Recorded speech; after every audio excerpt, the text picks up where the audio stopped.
Bueno, buenas tardes a todos. Muchísimas gracias por juntarse a este Zoom donde vamos a hablar de el libro de Pez Banana del mes, que es Historia de un chico de Mariano Blatt, de Edmund White. Vamos a hablar con Mariano, que es su editor, que está en este momento en Madrid. ¿Cómo estás, Mariano? Hola, ¿cómo está Flor? ¿Cómo están todas y todos? Bien. ¿Qué tal Madrid? Bien, la verdad, con mucho calor ahora. Sin Y barbijo. sin barbijo desde hoy en la calle, sí, eh, en espacios abiertos. Y bueno, pero bien, la verdad que contentos con la editorial, con Blat y Ríos, que abrimos acá en Madrid la filial española hace un año exactamente, con el principio de la pandemia. O sea que estamos cumpliendo ahora nuestro primer año acá en España. Así que muy gratificados con la experiencia y con la recepción que estamos teniendo hasta ahora en Libre. Bueno, me alegro. Bueno, presento un poco a Mariano para quienes no lo conocen. Mariano nació en Buenos Aires en 1983. Es poeta, un gran poeta y editor, muy buen editor, quien lleva adelante Blatt junto a Damián Ríos. Publicó los libros El niño Stanton, Alguna vez pensé esto, Mi juventud unida y 200 ideas de libros. También está con nosotros Julieta Roffo, que ya la escucharon, que está en nombre del diario AR, que es con quien estamos organizando este evento y que está promocionando junto con nosotros los libros que estamos publicando en Pez Banana y estos eventos que estamos haciendo en conjunto. Así que Juli, gracias también por estar siempre, amiga también. Bueno, Marian, empezamos a hablar un poquito del libro y empiezo haciendo una pregunta en realidad que me hizo uno de los miembros de Pez Banana, así que cumplo, sabemos que este libro es parte de una trilogía y preguntaba si se podía leer independientemente.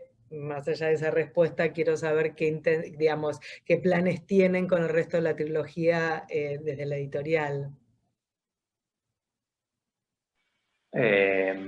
Bueno, sí, como bien decías, este es el primero de una trilogía que la pregunta es si se puede leer independientemente, cualquiera de los tres, la respuesta es que sí, sin ningún tipo de problema, sobre todo al primero, porque es el primero, obviamente que no hay nada que leer antes, pero también porque, digamos que es una trilogía no oficialmente, o sea, en el sentido de que no, Edmund White, el autor, nunca sostuvo, bueno, ni cuando escribió el primero dijo esto se va a componer de 3 volúmenes, este es el primero, no es una obra que yo, al menos hasta donde yo sé, que él haya planeado, voy a escribir una autobiografía en 3 tomos y ya tengo todo el plan.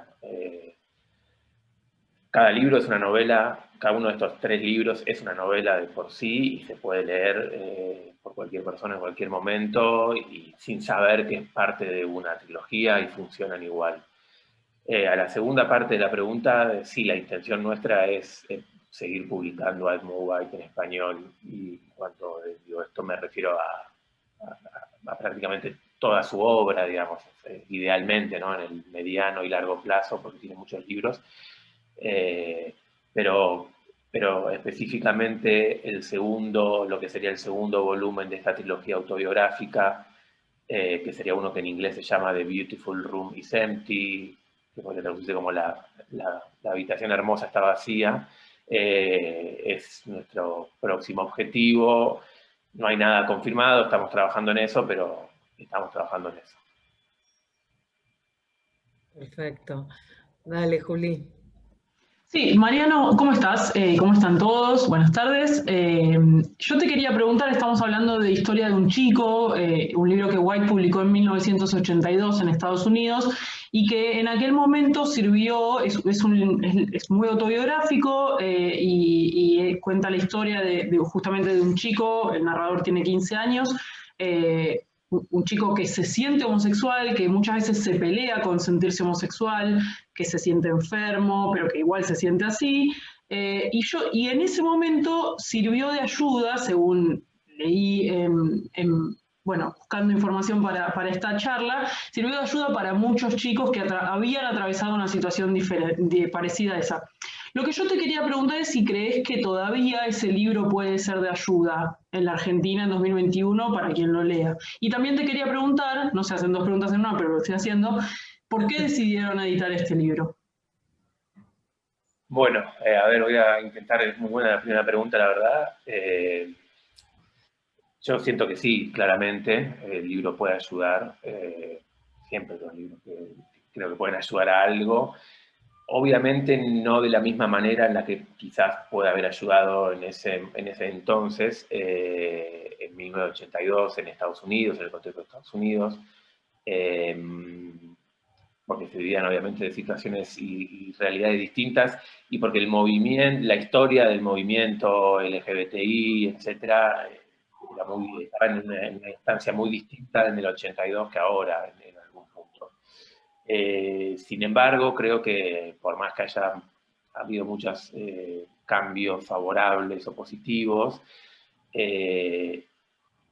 sé y no tengo dudas de que todavía la mayoría de los chicos o chicas o chiques que tienen infancias gays son difíciles. Yo creería que en la mayoría de los casos, quizás porque quienes los están criando fueron educados todavía con viejos modelos, y todos estos cambios positivos recién próximas generaciones se va a ver más. Pero creo que todavía la infancia gay, la infancia queer, la infancia distinta es un momento de mucho sufrimiento para quienes la atraviesan. Y en ese sentido creo que este libro puede ser de ayuda para alguien. Pasa que si nos ponemos a pensar es como cronológicamente es difícil, porque estamos pensando en un chico que está atravesando una infancia gay, y ese chico probablemente no vaya a leer la historia de un chico todavía, quizás lo lea en 10 años, en 15 años, y bueno, ya va a haber atravesado ese momento. Pero bueno, puede servir, sí, quizás para padres también, digamos, para gente que no son los niños, sino para los adultos que están a su cargo con distintas responsabilidades. Al margen de que puede servir obviamente el libro para muchísimas otras cosas, me parece. Pero es interesante porque así como fue importante en ese momento, como que la historia de Mugwai estuvo siempre atravesada o caracterizada por ser importante en distintos momentos, y sobre todo en distintos momentos importantes o vinculados con las problemáticas de la comunidad LGBTIQ, etcétera. Por ejemplo, seguramente después lo podemos hablar después, su vínculo con la epidemia del SIDA, como que él fue siempre fue un militante bastante precursor en el principio de los 80 sobre todo lo que tenía que ver con esa enfermedad que en ese momento estaba apareciendo y sobre la que se sabía tan poco, ¿no? ¿Por qué? Y bueno, la segunda pregunta era ¿por qué editamos este libro? Nosotros a Edmund White en la editorial lo conocimos por recomendación de un amigo, de alguien que siempre nos recomienda cosas, que es Ariel Schettini, que es un académico, escritor y traductor y demás, docente de literatura, que nada, me habló en particular a mí de Edmund White. Yo no lo conocía hace bastantes años. Me habló específicamente de un libro que fue el primero que editamos nosotros de Edmund White, que es Estados del Deseo, States of Desire, que es una especie de crónica de viaje por los Estados Unidos gays de fines de los 70 que hace Edmund White, que es fantástica. Y leí ese libro primero de Edmund White y lo quisimos traducir y publicar inmediatamente, lo hicimos, y después, bueno, fuimos siguiendo leyendo la obra de Edmund White, y como esta idea de trabajar al autor en español, que es un autor que tuvo en su momento editado en los 90, nunca logró instalarse en español, nunca hubo una editorial que haya dicho, bueno, vamos a editar a Edmund White en español y lo haya mantenido vivo, y es un poco nuestra intención a partir de ahora. Qué bueno. volviendo un poco a Historia de un chico, ayer hablábamos un poco con Julieta, yo no sé si es una percepción mía o no, pero a mí hay algo muy que como que se le da muy natural, digamos, obviamente que hay una lucha de él con la homosexualidad, pero nada, incluso su relación con su psiquiatra a mí me parece muy tierna y hasta simpatiquísima. Eh, eh, pero me parece que hay un proceso como muy natural con su homosexualidad, no hay como veo, no sé, en otros autores donde quizás la homosexualidad ha estado reprimida o ocultada, incluso mismo Proust, de quien White escribió una biografía y que estamos, todos los miembros de Pez Banana saben que Santiago y yo estamos releyendo Proust, que de golpe esto, como la explosión en Sodoma y Gomorra, donde brota la homosexualidad, o Lorca, o no sé, bueno, Cheever, no sé, otros autores, acá lo veo como algo más natural, como algo más honesto, como algo que se va gestando y que él va acompañando, obviamente, con los tiras y aflojes de cualquier conflicto, pero o de algo que él socialmente está tan mal visto, ¿no? Pero, sin embargo, le veo algo como honesto y natural en el transitar la homosexualidad. Sí, sí, sí, yo comparto lo que decís. Creo que hay algo de eso está quizás dado por la claridad, como porque lo que vos decías de los calificativos con los que veías que él atravesaba la homosexualidad, yo creo que son adjetivos que se le pueden poner también a la escritura de la prosa, ¿no? Como que hay una naturalidad, hay como, no juzga nada, como una claridad en la prosa que hace pensar que el personaje está atravesando, bueno, es que el personaje en un punto es, y el autor es como si fuera un superdotado, ¿no? Como un niño de una sensibilidad y de una capacidad y una curiosidad intelectual superior, o superior, no sé, como muy especial, en la que no encuentra en sus pares con quién compartirla, y entonces solamente la encuentra con quién hablar de eso, con quién compartir eso en los adultos, a los que está todo el tiempo intentando. En su madrastra, sobre todo la mujer del padre, ¿no? Es divina eso. Sí, la mujer del padre es el acceso, un acceso real que él tiene con esa alta cultura que él admira, ¿no? También es el padre cuando él en un momento dice que la única conexión real que cree haber tenido con su padre es a través de la música, a través de Brahms, cuando a la noche el padre ponía Brahms y los dos se quedaban callados, sentados, escuchando. Creo que también hay como una diferencia abismal entre él y sus padres, ¿no? Como que quizás como si es algo de época o si es esta cosa de que él estaba completamente fuera de los estándares de la sociedad a la que pertenecía, porque él viste que él dice como que a él le daba lástima tener que corregir a su padre siempre, pero él sabía mucho más que su padre de todo. Y bueno, por su madre tiene otra relación, ¿no? Como a la que él no la disputa intelectualmente a su madre, ¿no? Hay como y es un amor total.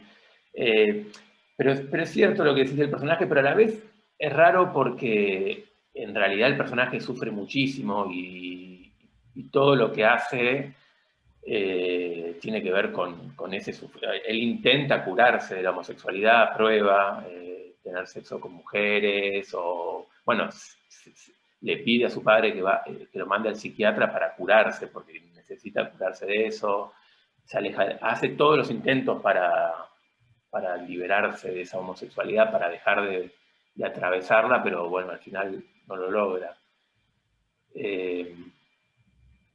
Pero bueno, nada, también es interesante que como vamos a tener la licencia, tomémonos la licencia, este libro se presentó siempre como como una novela autobiográfica, entonces yo me voy a tomar la licencia de, cuando hablo del personaje, hablar casi transparentemente del autor, como si fueran la misma persona.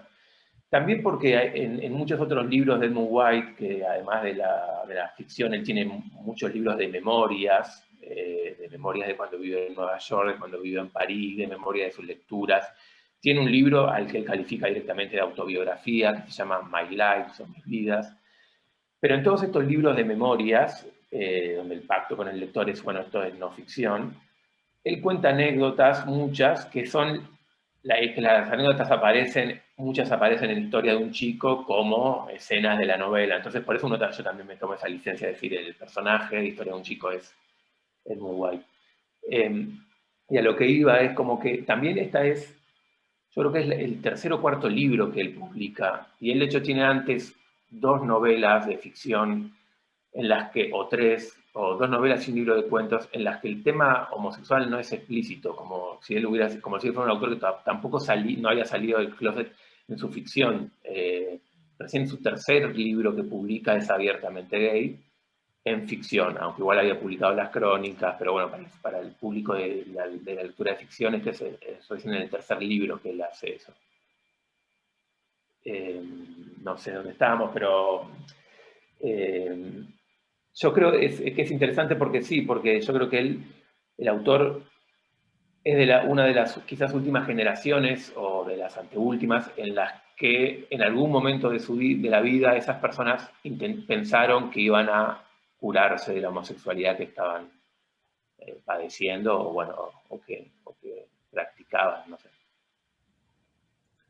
Sí, recorres el libro y ves todos los intentos de él. Yo igual los veo como, bueno, no sé por qué no lo veo sufriente tanto a él, ¿no?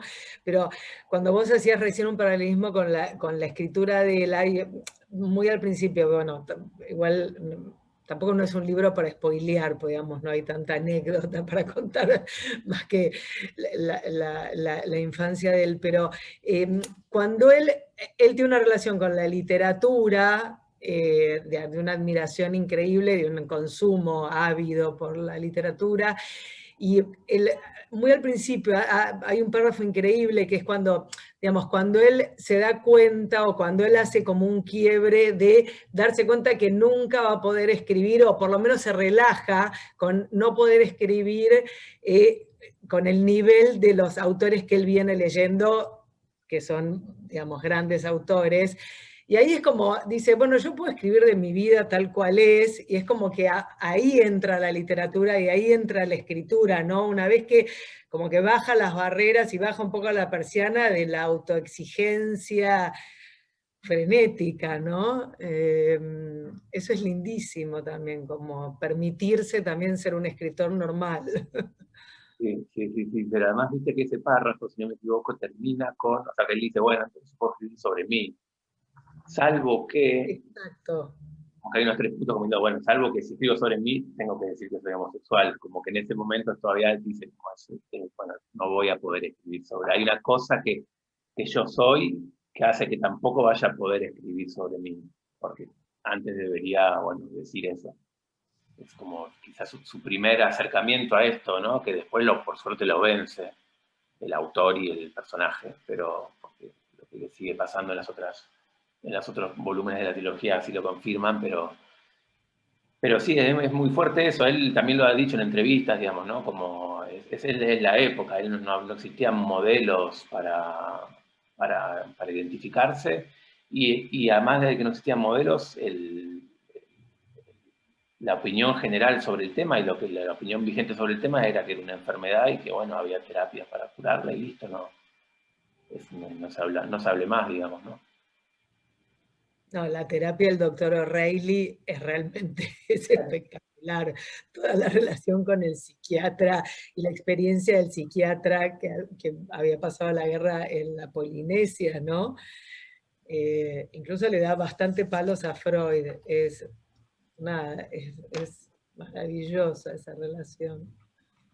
Y maravillosa esa terapia, me dieron ganas de analizarme con O'Reilly. No, es tirar la plata, se habla de él. Yo quiero decir que estoy en contra de ese terapeuta, y quiero decir que estoy a favor de que ese personaje principal sufre. Yo creo que sufre mucho.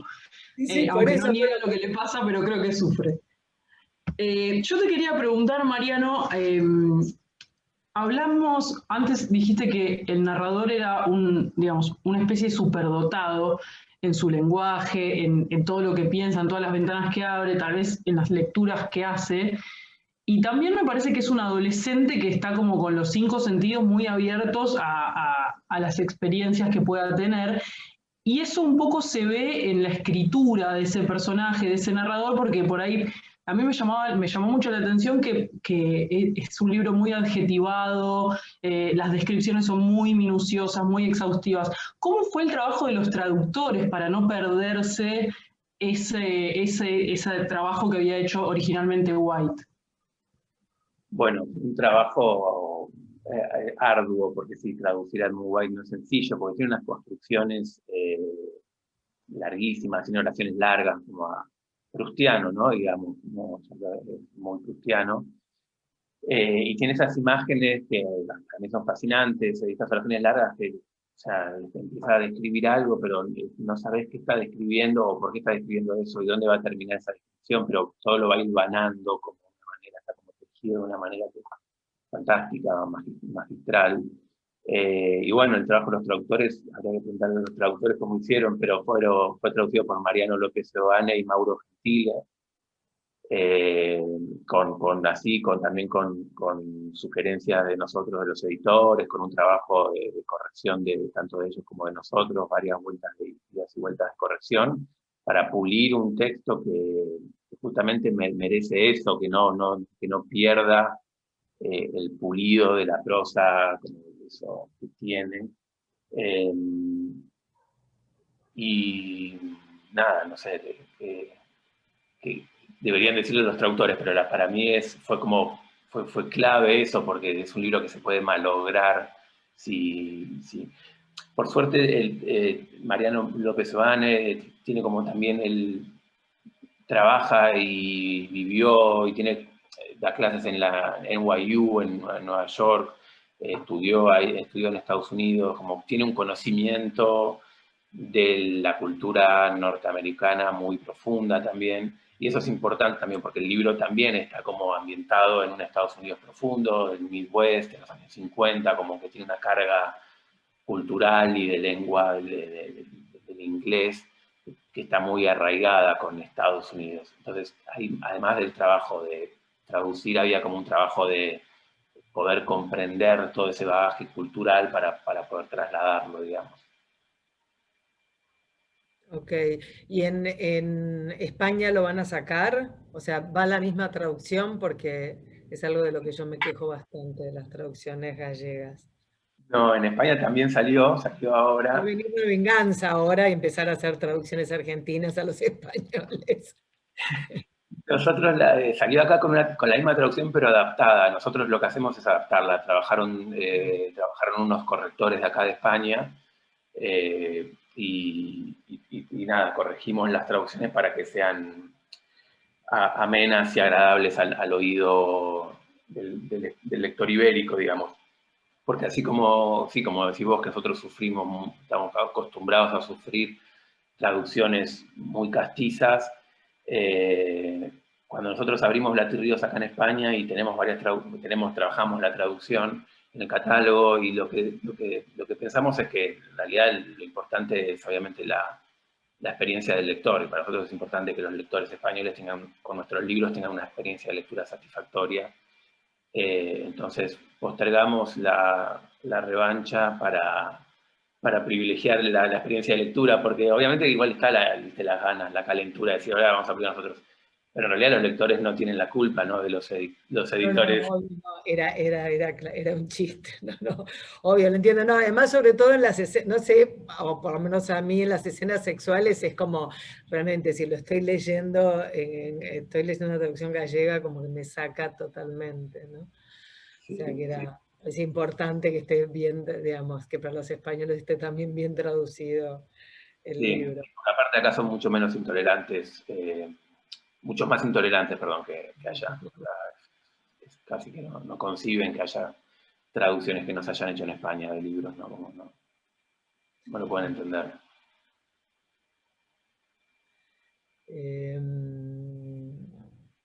A ver, ¿qué más?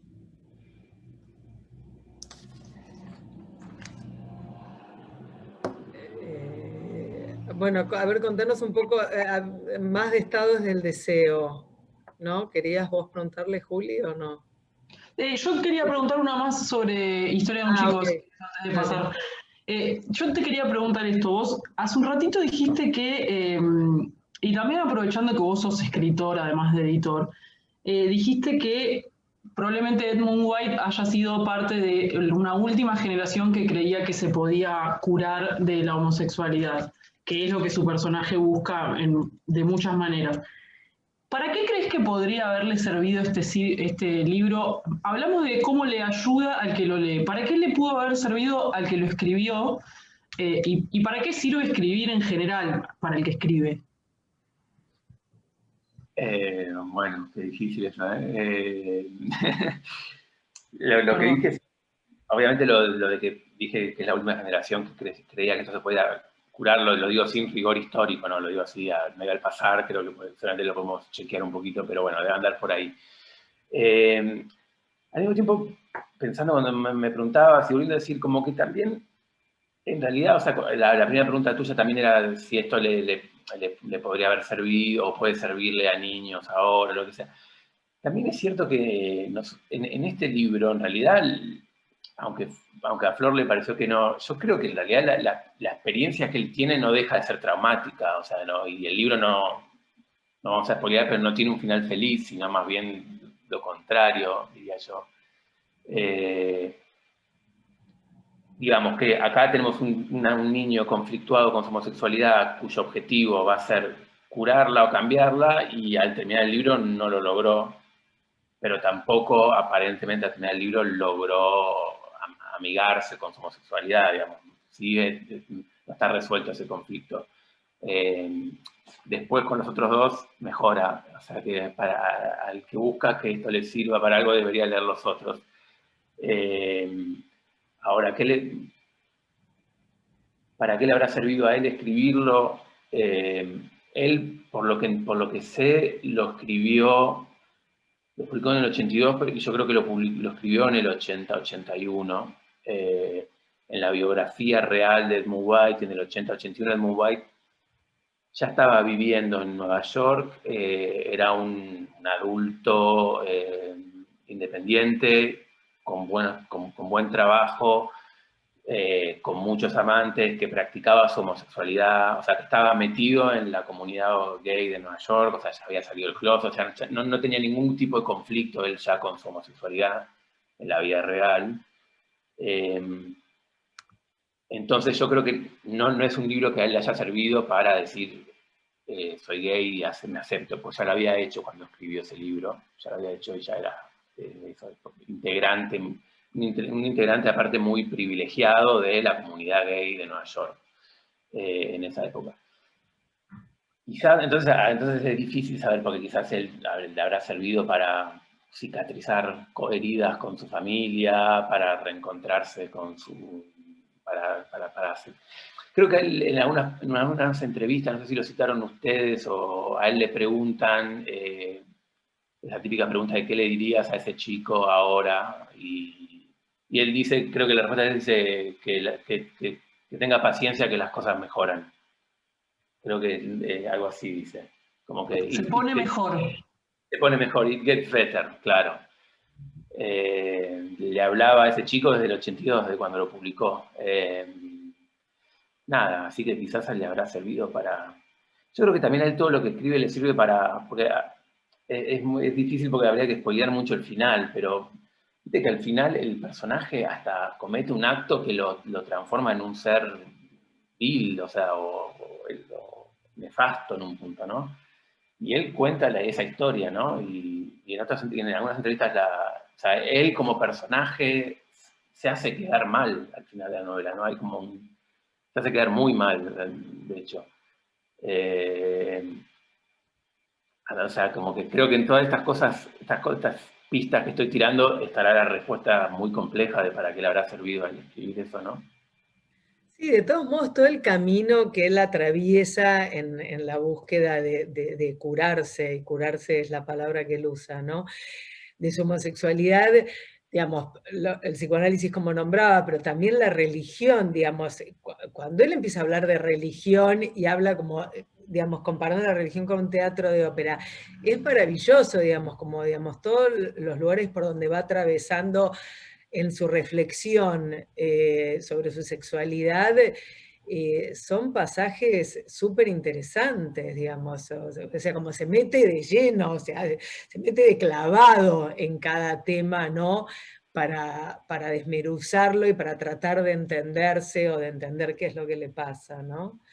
Sin duda, es interesante ver algo que se puede ver en la novela, es eso, ¿qué hace él para curarse la homosexualidad? Y es la religión, la psiquiatría, el mundo de los varones, porque hay una manera que hace es, bueno, le pide al padre que lo meta en un colegio pupilo para estar rodeado de varones, y tampoco, ya después se queda sin herramientas, ¿no? Como ni la religión, ni la ciencia, ni la práctica, o sea, me curan y se ve que no, soy incurable. Sí, no, bueno, pero su mirada es realmente muy inteligente y tiene algo de, bueno, no sé, a mí me resulta muy vital su mirada.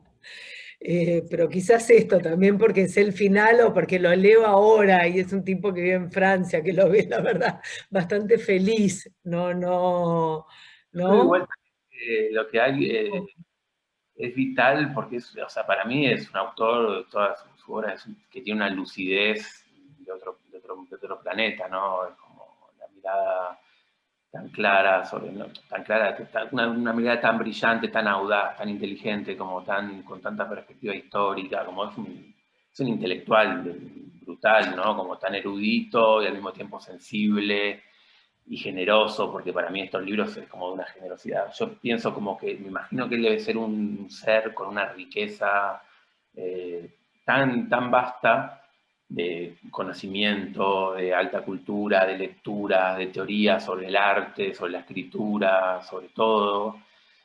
Y sus obras son muy tiernas, o sea, es un personaje, o sea, es como un narrador siempre muy tierno, es como toda la mirada que él pone sobre todos los personajes son, con todos los errores que tienen, siempre muy hermosa, ¿no? Como no hay nadie malo en sus novelas porque todos tienen una razón para hacer lo que están haciendo en ese momento, como en ese sentido como completamente, no sé si casi como amoral, o sea, no importa, o sea, es como la tragedia de todas nuestras vidas y yo estoy acá y le pongo belleza a todas, es algo así, me parece.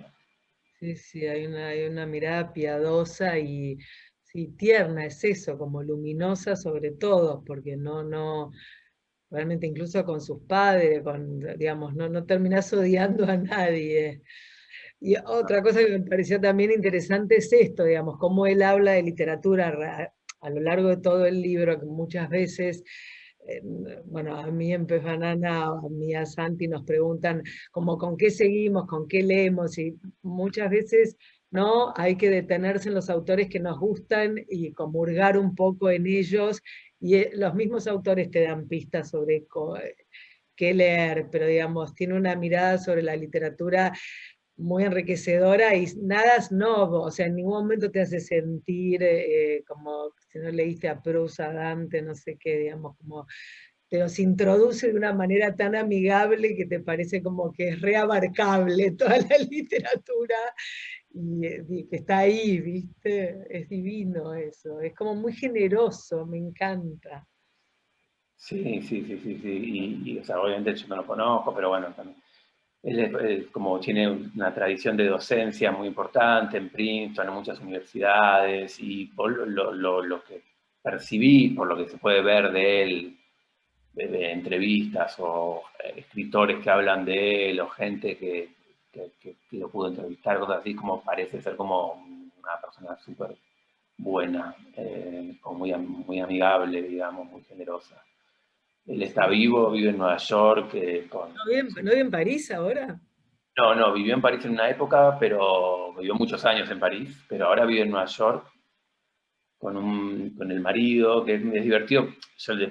El marido tiene Instagram y sube un montón de fotos de Mu White, así, de la intimidad, básicamente, y lo ves ahora y es como, y te das cuenta que es una persona muy buena, o sea, sigue leyendo, sigue escribiendo, o sea, lo digo porque veo las fotos que sube el marido todo el tiempo.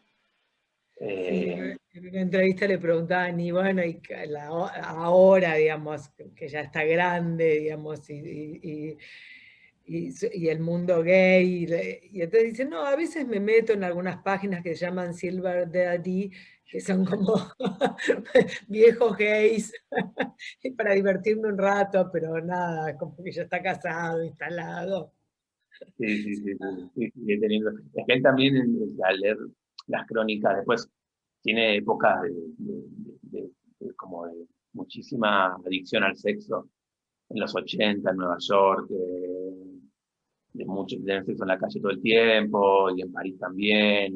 Y eso también cuando en los siguientes volúmenes de la trilogía o en los libros directamente de sus memorias, eh, como habla del sexo también. Bueno, o sea, toda la misma claridad, toda la misma honestidad y el prejuicio que tiene para contar su infancia, tiene para contar absolutamente toda su vida, y tiene una vida linda, o sea, tiene una vida interesante, y, o sea, tiene una vida buena para contar, y la verdad que pareciera haber contado todo, porque pareciera haber contado todo entre sus libros biográficos, todas las memorias.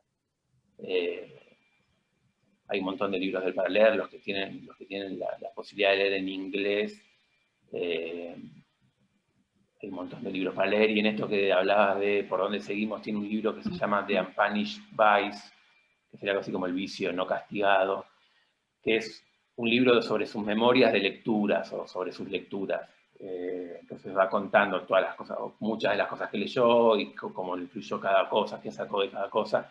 Y ahí es un libro que es para leer, y cada capítulo subrayás decenas de nombres de cosas. Y, ya con solo ese libro tenés para diseñar tu mapa de lectura para toda la vida. O sea, como que,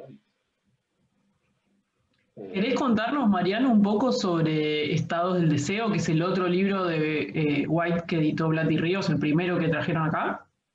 sí, sí, claro. Este es muy guay. Cuando publicó este libro, cuando escribió este libro, ya había publicado otro antes, que fue el primer libro realmente que le publicó en coautoría, que se llama The Joy of Gay Sex, algo así como la diversión del sexo gay, fines de los 70, que es un libro, es inconseguible, o sea, hay ejemplares en eBay a miles de dólares, porque ya no circula, y es un libro supuestamente en la que era como un manual para hombres sobre cómo tener sexo gay, digamos, porque bueno, es un tema nuevo, se ve, o bueno, porque algún editor identificó, hay un mercado gay, escribamos un libro sobre eso, y bueno, nada. Y después de ese libro le encargan a él un libro que es viajar por Estados Unidos y describir cómo son las comunidades gays de cada lugar por los que viajes. Estados Unidos es un país tan vasto, tan gigante, tan enorme, con tantas ciudades grandes, con tantas idiosincrasias, con tantas geografías, etc. Entonces él viaja por San Francisco, Los Ángeles, Seattle, Utah, que es una ciudad con una comunidad mormona muy grande, donde hay como un conservadurismo muy, muy importante. El sur, Nueva Orleans, Chicago, y termina en Florida y Nueva York, que en ese momento es como la meca de la liberación sexual. Entonces, y en cada lugar él se va entrevistando con gente de la comunidad gay, va a bares, en algunos lugares es ilegal, en otros lugares, en algunos estados es ilegal, en otros no, o sea, en San Francisco y en Los Ángeles es un tipo de gay, en Nueva York es otro tipo de gay, y bueno, y hace unas descripciones fantásticas. Y algo muy interesante de ese libro, que es involuntario, pero que para mí lo dota de un valor como muy, muy grande, es que los viajes son en el 78, 79, es decir, inmediatamente, o sea, en el libro no aparece el SIDA, todavía no existía el SIDA, nadie sabía que probablemente ya existía, ya estaba circulando entre esas personas, pero estaba a punto de ser identificado, descubierto, y por lo tanto estaba a punto de cambiar radicalmente un modo de sociabilización o un modo de ser de todas las diversidades sexuales. Entonces es un libro que muestra una radiografía de un mundo que parecía ir hacia un lugar y que un minuto después, un año después de publicarse ese libro, desapareció para siempre, ¿no? O sea, entonces tiene como esa rara virtud o coincidencia de mostrar la foto final de una cosa que después terminó derivando en otra por el SIDA. Y además tiene todos los ingredientes de un libro de Mubay, ¿no? Como una prosa increíble, unas descripciones, mucha inteligencia para hacer las entrevistas, para juzgar a sus personajes. Y es una obra maestra también de un libro de crónicas, ¿no? Para mí, más allá de si es un gay, no gay, lo que sea, es como un libro de viajes y una radiografía de un país casi siempre fascinante como es Estados Unidos, ¿no? Qué bueno. Es una gran tapa, además. Es linda la etapa que le hicimos, sí. Estamos contentos con eso. Sí. No lo tengo acá, pero es buenísima. Una foto de un fotógrafo argentino que se llama Nicolás Dodi. Y nada, después en esa línea él tiene otros libros también, que son como memorias de cuando vivió en París y de memorias de cuando vivió en Nueva York en los 70s, y aparecen un montón de gente con las que Él era también como un... Creo que el término creo que aparece ahí es como un socialité, él siempre estaba...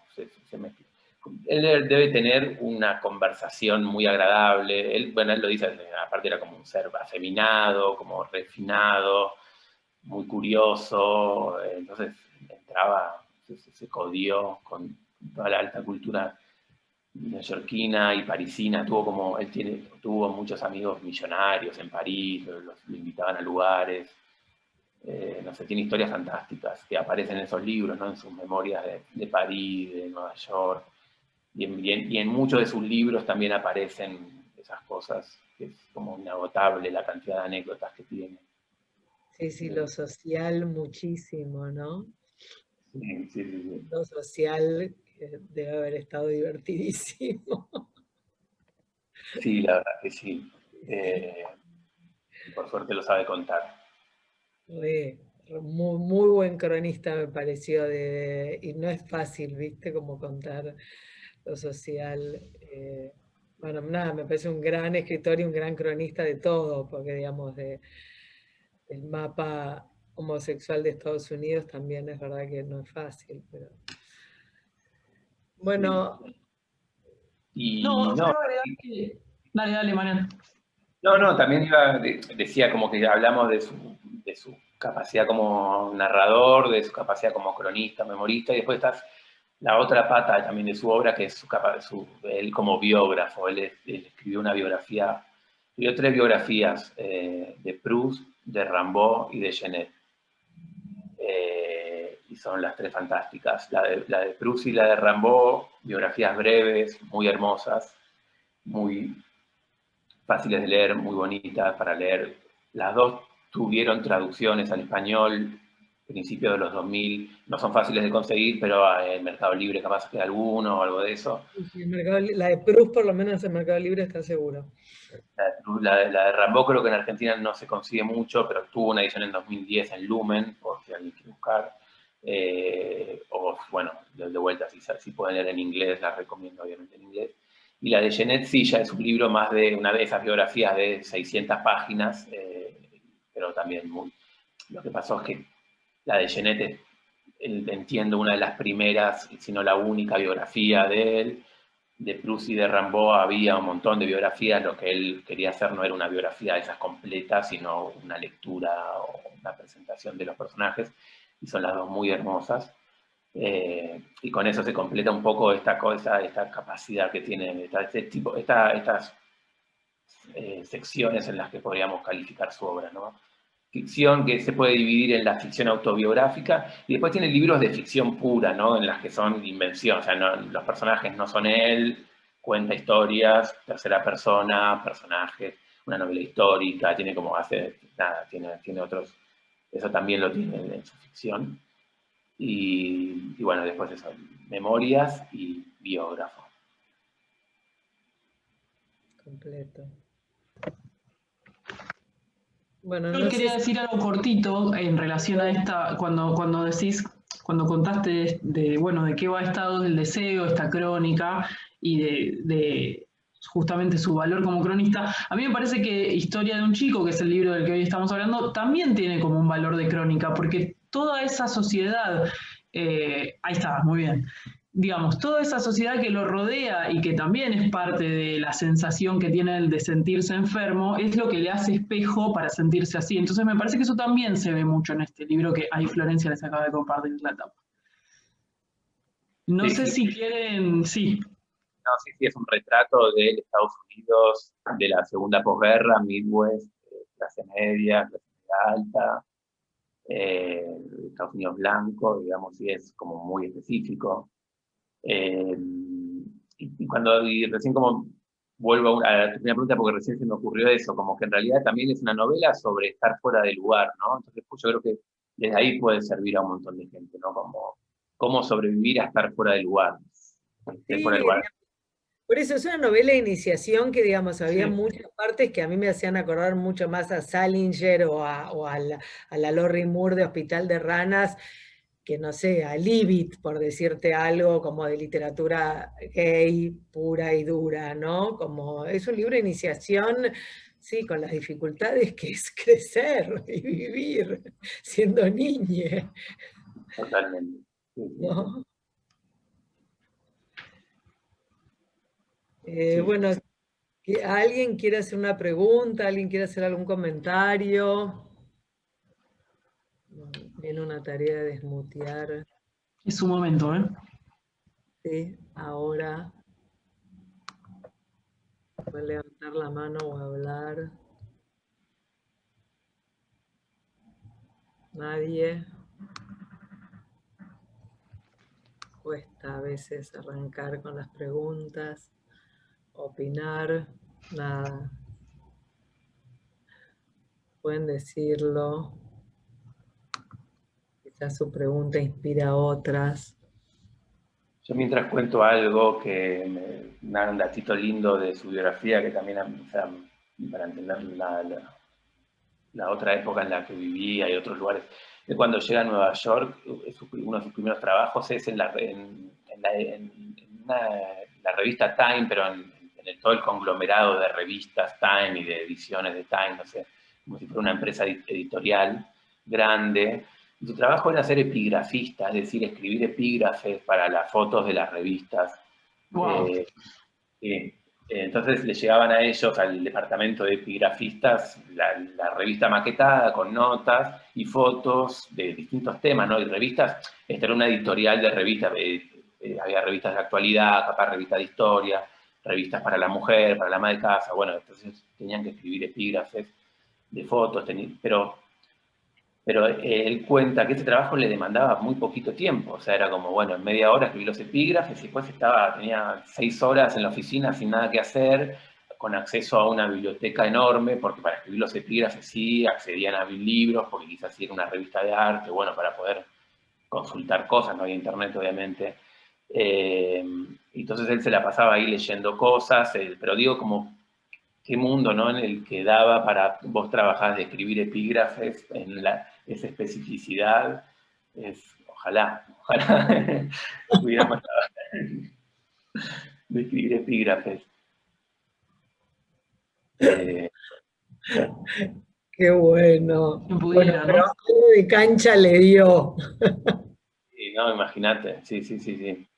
O sea, y un montón de lectura. También otra cosa que habla de lo superdotado que era, él en un momento se fue a vivir a París, él se va a vivir a París básicamente a fines de los 80, mediados de los 80, escapándose, estaba en Nueva York, que era el epicentro del SIDA, estaban muriendo todas las personas que conocía, y en ese momento todavía estaba la idea de que a Europa no iba a llegar, ¿viste? O va a llegar, bueno, acá no, en Europa, de los países de Europa tardaron más en reaccionar con el SIDA, porque pensaban que no iba a estar, porque no se sabía tampoco. Entonces él se va, de hecho se escapa, se escapa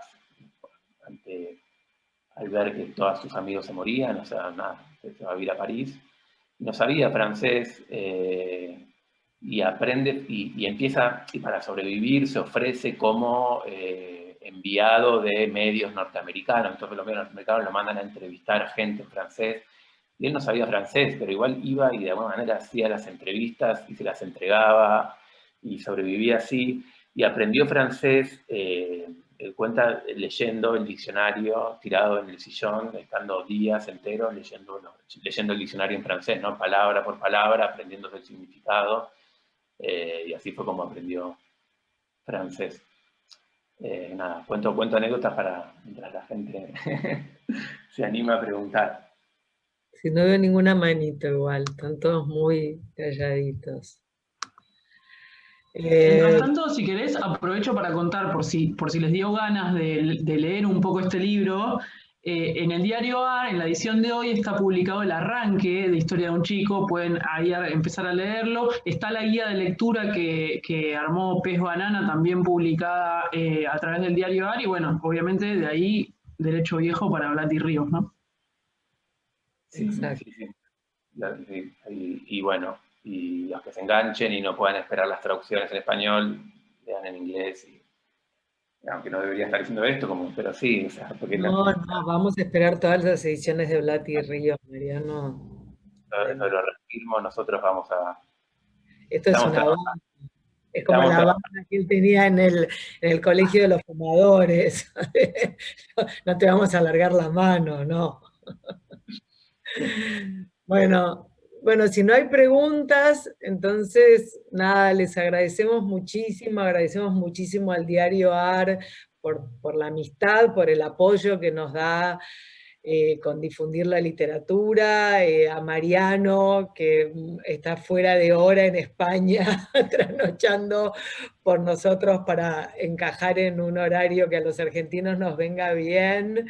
Así que nada, ahí está todo el mundo diciendo gracias y saludando y diciendo que estuvo muy buena.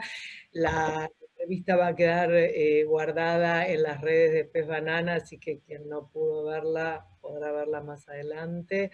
Y bueno, Marian, nada, es un placer trabajar con vos, amo Blatty Ríos, son un amor, no solamente los libros que publican son geniales, sino que realmente es divino trabajar con ustedes y tener su amistad en Pez Banana, y lo mismo con el diario AR. La verdad es que Silvina, Martín, Julieta, nada, son muy generosos y son muy amorosos, así que es un gusto. La verdad que trabajar así es un poco como los epígrafes de White, que es un trabajo que da gusto. Y bueno, lo que no es poca cosa. No. Así que bueno, les agradezco mucho y les mando un beso y hasta la próxima actividad que hagamos el mes que viene, que vamos a anunciarla con tiempo como para que todos se hagan su espacio. Besos a todos. Gracias, Mariano, y gracias a todos y a todas las que estuvieron acá.